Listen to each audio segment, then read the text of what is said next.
All right, jumping in the car and heading out for an adventure is practically an American pastime. It's also a popular way to spend family vacation time. There's always a question, right? Where do you start? How about the iconic Route 66? From Chicago to the shores of Santa Monica, there are endless discoveries to be made along this famed roadway, and we have Austin Coop here with us to help us get started. Apparently the hardest part. So Austin, thanks for being here. Yeah, like you said, it's a bucket list trip. You talk to everybody and it's on their bucket list to do Route 66 one time. Yeah. But there's a lot of planning that goes into it. And even today, it's never been easier with all the technology and books and things like that. But it's still somewhat intimidating. It's a 2,400 plus mile trip all the way to the coast. So we wanted to kind of take the guesswork out of it and give people an easy way to do the trip. And the thing is, road trips are like becoming this crazy thing that people love to do again, which is awesome, right? We went away from it for a little bit, people flying everywhere. Now they're like, I forget about that for seeing, the people of America, the forgotten stories. So what are some of the things that are your favorite to show people along Route 66? Yeah, so Route 66 is a story of both small towns and big cities. There's people that a lot of times skip the big cities and just do the small towns, but there's great stuff in both. You've got countless small vintage motels with the original neon that's illuminated again. You've got your original diners. You've got the old filling stations that have been turned into museums, or some of those have been turned into diners. And you've got these small business owners who have figured out a way to take what used to be their livelihood and revive it again after the highway seemed to pass these towns by. And I love, we were kind of just briefly talking before the segment, and the people to find, so to speak, in these places that are kind of in the middle of nowhere. So is that why it's better to have a plan, to have somebody who kind of has been on this journey before to guide your vacation? Yeah, what I tell people is you have to prioritize your time. It's such a long trip. You have to know where to stop and the highlights, if you will.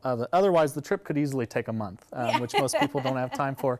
So what we've tried to do is create a 13-day trip that really brings together the best of Route 66. So knowing those kind of highlights, the best of, the best filling stations to stop at.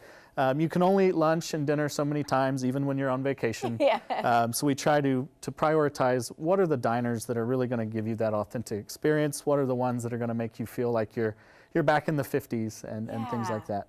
You're getting a malt at the shop and bellying up to the ice cream bar, the fun stuff. Absolutely. And I love that too, because there's so much going on in that span, so many miles, so many places. You could also do it several years in a row and have kind of a different experience, right? Yeah, and it changes every year. I've just been amazed since I started doing it several years ago that I have to stay up in terms of planning these tours to make sure that I know what's been restored, what old place that used to be defunct has now come back to life.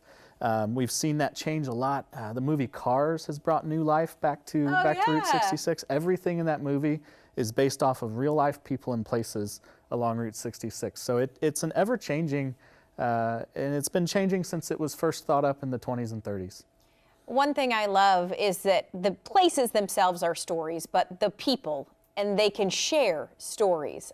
Is that some of the best, experiences people have, is hearing stories from these people along the route? Yeah, absolutely. And one of my favorites is a guy by the name of Angel out in a little town called Seligman, Arizona. And so Seligman was just a sleepy little town that survived off of Route 66 traffic for many years. And this guy was a barber there, and he saw the town die right from his barber chair. And he said, people will come back here as a tourist thing. People want to get off the highway. They want to have a good time on the road. And he basically started the first association and made tourism a thing on Route 66. Angel is still around. He's up in his 90s now. And when you go to Seligman, he doesn't cut hair as much anymore, but you'll still see him riding around on his bicycle. And, he's just one of those great people that they call him the angel of the route. And so I love to introduce people to Angel anytime I can. How cool is that? All right, so Austin, let's get people to start planning. What's the best way to do that? The best way to start planning, I think, is to head over to our website, guidedroute66tours.com, and it outlines kind of the trip that we offer. All of our contact information's on there. Even if you have a different need, we're happy to help. We just want to see people out there enjoying good road trips and enjoying the open road. All right, definitely some incentive to get out there on your next vacation. Thanks so much, Austin. Thank you.